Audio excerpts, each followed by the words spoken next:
All right. Welcome back to the InnerFire series. We are going to be looking at pillar 4 today, which is InnerFire. So if you've been following along, let's do a quick refresher like we do each time, what we've been doing so far. So the very first pillar is inner clarity, and that's where we started nurturing thought awareness, creating a gap, creating space around our thoughts, so that we no longer identify with them. It's the identification with thoughts that leads to problems, and then we're so close, and then our life becomes a roller coaster of every thought that comes along. It just owns us. So to come out of that, that's what inner clarity. Let's highlight the inner clarity, please. Welcome back. Is all about. Okay. Well, create space around your thoughts and remove the pressure from constantly overthinking. Then in session 2, we looked at inner peace, and that was the equivalent of becoming more aware of our feelings. So as we did our body scan, we started developing this body awareness, where we're able to clear stuck feelings and dissolve energetic blockages. And that helps us to come out of reaction and resistance to our feelings, just the way we did it with inner clarity with our thoughts. In pillar 2, we did that with our feelings, and that creates this inner peace. Every thought no longer constantly reacting to how we're feeling. Again, there's a difference between our thoughts and feelings and our reaction to our thoughts and feelings. Those are two separate things. I remember in my own journey, this was a game changer when I realized where my thoughts and feelings arise, and then where my reaction to my thoughts and feelings sets in. So that's the point where your awareness can keep you from reacting and start really responding and taking clear action. And when we learn to become more aware of our thoughts and feelings, it's a gradual process. It's not an on-off switch. But as we become more self-aware, that leads to a natural joy. That's the pillar 3, which we discussed last time, where our natural frequency is to be high vibrating joy, ease, fun. These are things that is our natural state. And we only weigh ourselves down by attaching ourselves, by giving our attention to our thoughts and our feelings, by being in this reactive state to our thoughts and feelings. That's when we feel small and limited and anxious, like it's us against the world. And so we feel separate because we're constantly judging, labeling, and reacting to the world around us, as well as the thoughts and feelings within us. So once we come out of that, the more aware we become of feelings, the more clear our action becomes, then we naturally become more joyful. And that was pillar 3. So that takes us to today, which is pillar 4, inner fire. Okay, so InnerFire is about unlocking your true capabilities so you can slow down yet become more productive than ever. Okay, thank you for that. So what does that really mean? All right, by now you should have had your daily practice, morning and evening, of at least 15 minutes of our meditation routine, of a few minutes of thought awareness, and then the remainder and body scanning. This routine has created more an arising of your consciousness, a structured awareness of your thoughts and feelings. So as you engage with the world around you, you're no longer just reacting to things, but you're seeing them as they are, just like we were practicing with our thoughts. We see them as they are, just like we were practicing with our feelings. We see them as they are. We don't just blindly react to them any longer. And this reaction is where most of our energy goes. 95% of our energy, if we've lived the way we've been conditioned to live, just constantly reacting, controlling, and steering, has gone to our reaction to our thoughts and feelings. It hasn't gone to just feeling our thoughts and feelings, experiencing them. Experiencing our thoughts and feelings is a state of observation. It's being a witnessing presence. It's quite calm and cool and collected. When somebody stays calm, that's usually a desired quality, and we admire people that can just stay calm under pressure. Well, what is that? It's not reacting to things and getting all wound up about something, not amplifying a situation beyond what it actually is, but rather just to experience it as it is.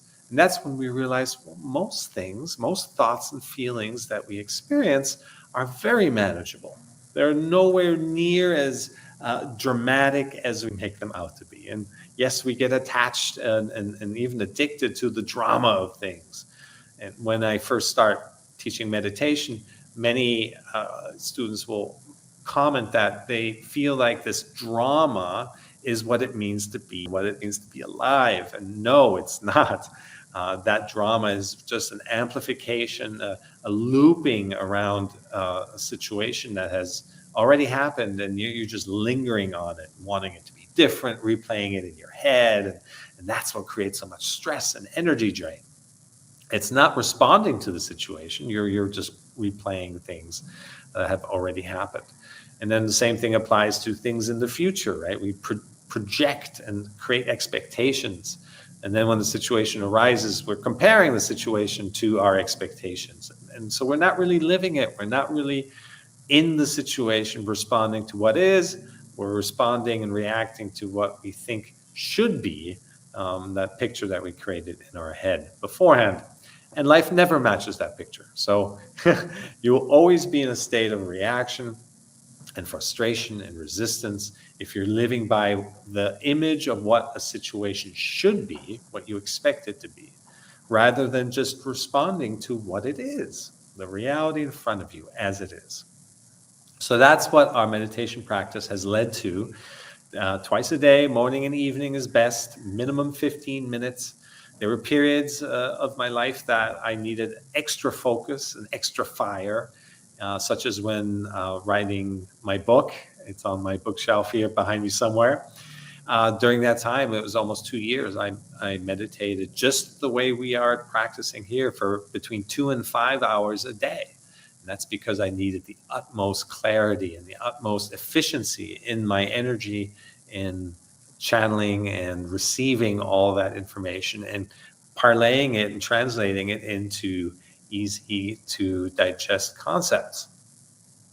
So that ease and that efficiency is what we're talking about today in our InnerFire pillar, because that's when we realize that when all that energy that we used to get wound up about in a situation falls away, when we're no longer really wasting so much of our juice, and also no longer lingering and living in a past situation, constantly reliving it, but actually responding to what is. We can't afford to just like keep lingering and wasting more energy because we want to stay efficient. Meditation is not about sitting still and doing nothing. It's all about taking clear action. The Buddhists call it right action, motivation that is uh, in line with your inner truth and in line with what the situation demands. Every situation has kind of an optimal way to respond to it. And if you're caught up in reactivity, you just don't see it. You're bringing in all kinds of baggage from your expectations in the past or projections into the future, and you're muddling and distorting the situation from what it actually is. And it's usually distorted into something much more dramatic or something much more complicated than it really is. Sometimes action is to take no action, right? Inaction can be the right course of action as well. So we won't know that unless we're clearly experiencing things as they are, without amplifying, without changing, without needing to control it. And then we can see clearly from a place of resonance, right? Because we're connected to our inner voice. We're connected to our blueprint that's in each and every one of us. We have that unique blueprint that tells us a situation resonates or it doesn't resonate. And it tells us act this way or don't act that way. And so it's all there. It's our inner GPS. It's so simple. It's in our design that we have this built-in guidance system that really lets us go through life in the path of least resistance, with the least drama, with the greatest amount of joy and ease. And we're just creating all this frustration and misery for ourselves by living in our heads, listening to outside voices, all the conditioning that we've been subjected to. These are layers and layers of shoulds and coulds and what ifs and past and future and regrets and projections. That's where the madness comes from. But the simple living by your attunement of what feels right, Joseph Campbell called it follow your bliss. It's so simple. It's so basic. It's almost too simple to be, too simple to be true, but it is. It really is that simple. If you follow your inner voice, then it will tell you what to do, when to do, and how to respond. And sometimes that may mean just waiting and taking in more information, researching more until you have that feel. Some people, sometimes, you just know in a blink what to do. And other times you need to maybe explore a little more, lean into it until you have a good sense of it. I tend to fall in that latter category. I like to try things out, and then I quickly know whether I should be pursuing something or not. So with that said, that is the experience is to have all that energy reactivity and waste on trying to control things, have all of that suddenly open up and be available for clear observation, clear decision making, really being in the moment, attuned and focused on everything around you through your senses. This is the key again. It's all the senses that we have, the 5 beautiful senses. There are many more that allow us to connect. It's the connective tissue, the message board between us and our environment is what we taste, see, hear, taste, smell, feel, and touch. And that's right. That's why it's there. So it's everything. The way we're built is built perfectly for us to engage with our environment, to learn our lessons, to see what opportunity is there for us to grow more and become more self-aware and contribute to the environment, contribute to others, and be a participant in life, a co-creator in life. And that's where our happiness and our joy comes from, is being so tuned into right now. There's no fear of the future, of the unknown. The unknown actually becomes a beautiful, miraculous thing. We invite it. We almost have to, once you get this, we almost have to hold ourselves back from like looking forward to the next unknown moment. And, what happens next? You just keep a nice, healthy attitude of curiosity to invite new moments in, but you really have to stay present and deal with what's there. So you can't get ahead of yourself either, right? Get ahead of life in a way. That's also not being in alignment with right now. And the past certainly is the past. You'll always derive some wisdom and insight and experience that you can kind of reflect on and pull into a situation, but you're not dominated by it. You're not driven by it, and you're not entangled in this kind of this messiness of past experiences of trauma and pain and things that we're now trying to avoid. And that's when we start steering and controlling our environment. That's what colors a situation and shapes it in a way that's completely different than what's actually happening, right? The objective reality of what's happening.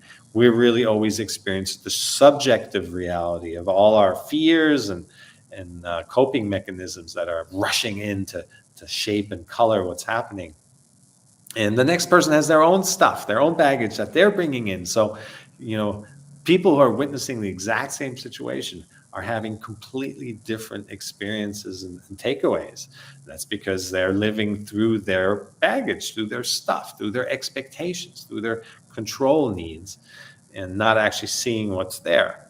If they saw what's there and responded to instead not their fears but their inner beliefs, then you have a much more aligned experience with what's happening and with each other.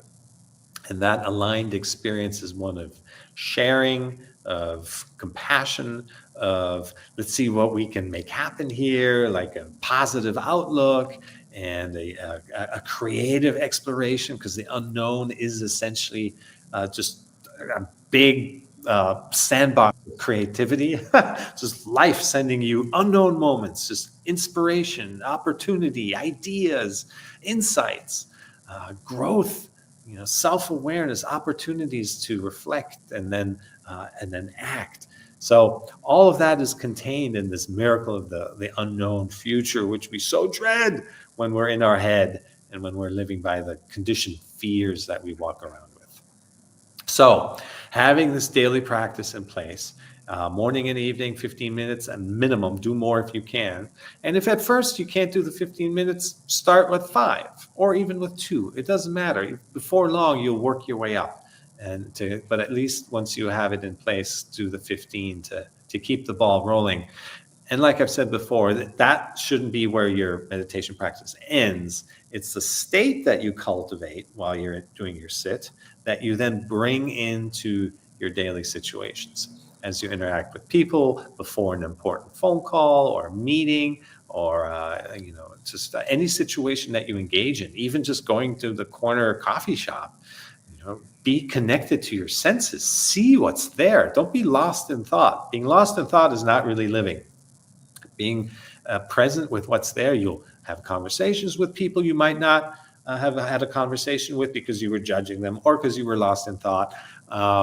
And who knows what may come out of that conversation. It's not always just, that might be a lead to a project or work or some connection, but it's just feeling your aliveness and connecting with somebody, bringing them into your experience, realizing, reinforcing this feeling of oneness, of unity, because we are all from the same place and made of the same building blocks.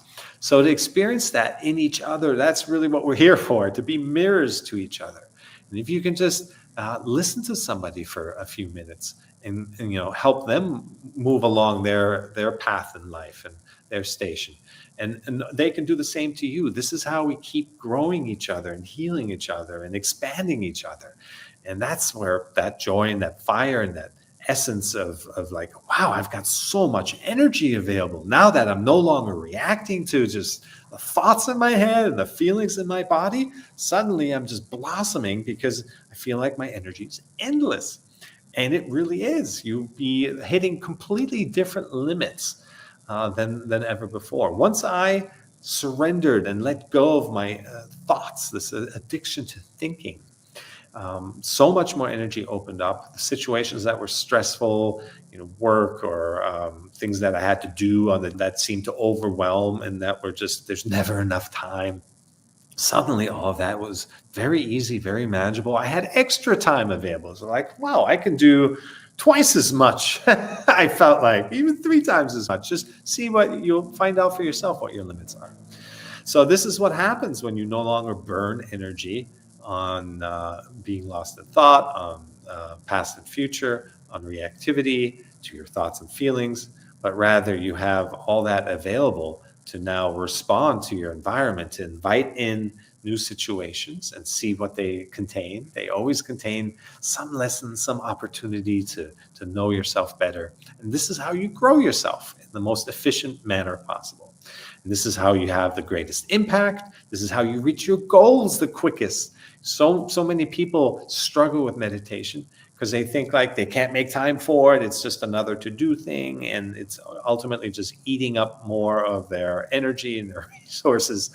And what they're missing is that once you start the ball freeing yourself from your addiction to thinking and your reaction to your feelings, that all that energy suddenly becomes available to thinking clearly, to acting clearly, to achieving goals that you've been struggling with and for a long time. And maybe because you weren't in tune with your own inner truth, even to be out of touch with jumping around and reeling in life, doing this thing, that thing, forcing yourself to do this thing or that thing.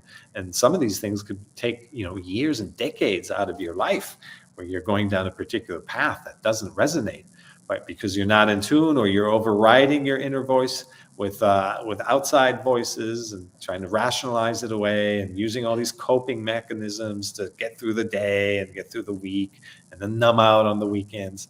That's how, a lot of your life force goes out the window. So we want to retain all of that. And all of those situations, of course, are learning experiences that then bring us back to, well, where do we find this permanent sense of joy, this permanent source of energy and inspiration that we're always looking for when we don't have to be so depleted all the time? All right, I have my team messaging me that we have some questions. Let's bring up the first one. All right, Stephanie. How to deal with failure. Yes, fear of failure. It's one of the great fears, right? And this is where the mind really goes overboard, because it will project all kinds of outcomes and consequences that what if, right? And we've all had that.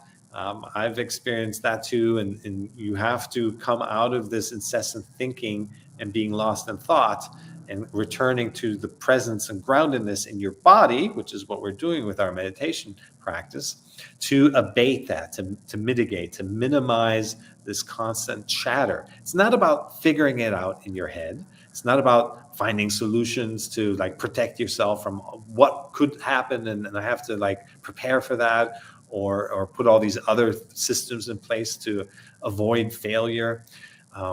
But rather is just to stop thinking about it. Stop thinking and giving your attention to thoughts of failure. That's all it is. The mind is creating all this turmoil and chaos and anxiety, and thinking more about the turmoil and the anxiety isn't what's going to solve it. You cannot outthink your own mind and take yourself, solve the source of your misery by using the same tool that created it. Doesn't work. So the other thing about fear of failure is that the mind loves to make things seem final and permanent. And so fear of failure is a big part of it, is this idea that, oh, if this happens, then I'll be forever, tarnished, or forever a failure. And this will impact the rest of my life, and I'll never get out of it.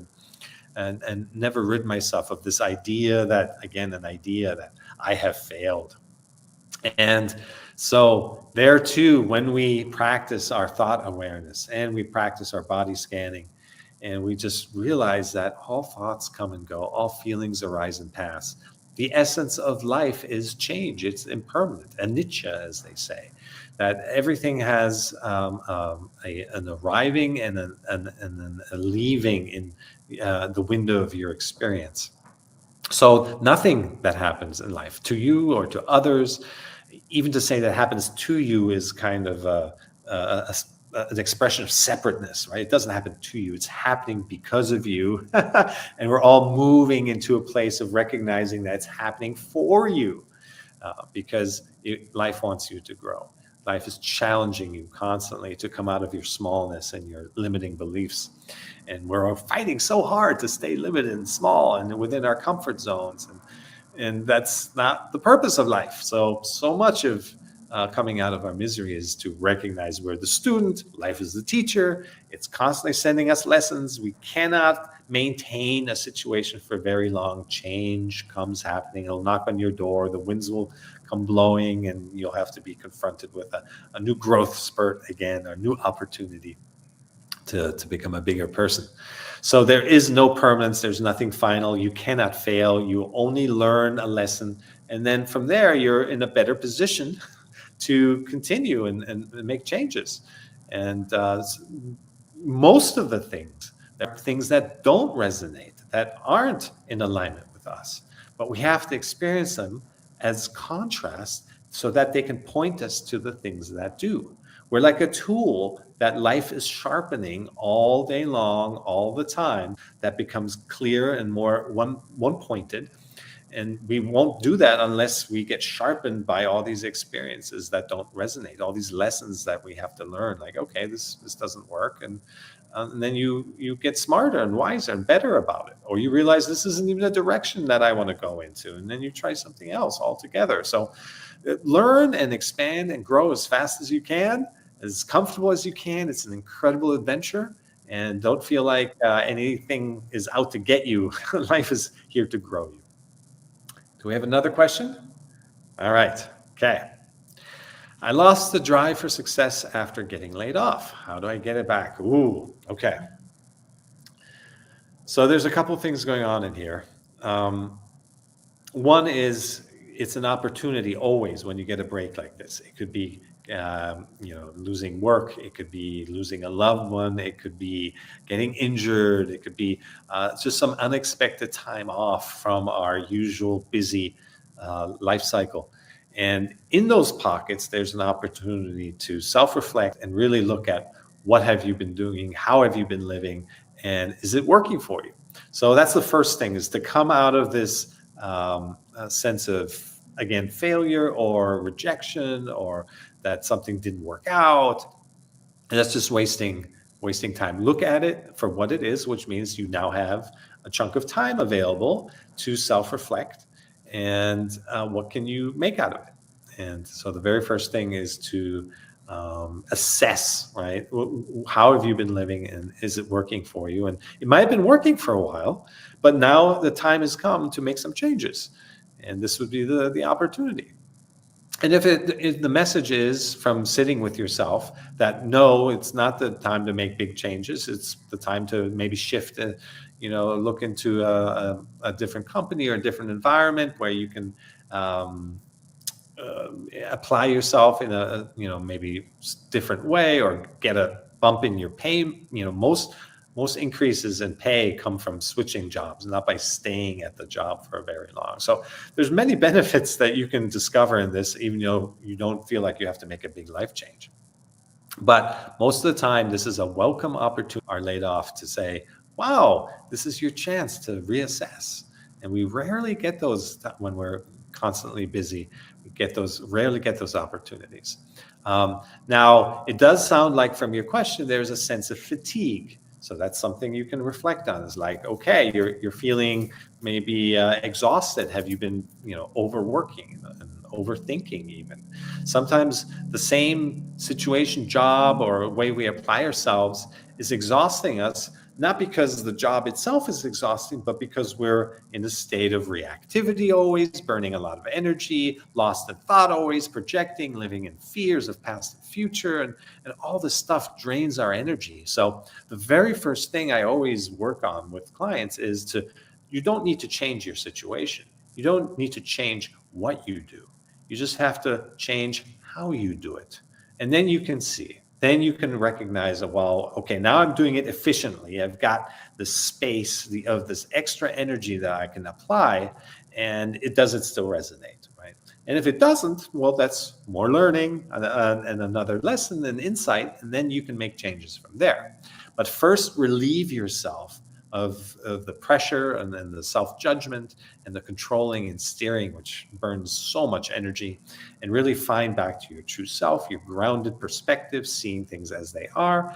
And then you're in a position to make a much clearer assessment of how you relate to the situation and whether you need to make any changes. So it sounds like you also need to take a closer look at how you're living, your desire for success, and where is that coming from? Are you living for outcomes? That by itself will drain you, because when you're always focused on that goal, that outcome, which you think will make you happy, then you're very likely to sacrifice your happiness now. And that's a high achiever trap. You have to learn to come out of and become a top performer. I have a high achiever top performer program where I coach people to come out of that goal orientedness and really live for the fulfillment of the process. All right, I have one more question. Okay, let's bring it on. What practices or activities help you stoke your inner fire and maintain a sense of passion and drive? Okay. So this is one of my favorite topics. Thank you for asking.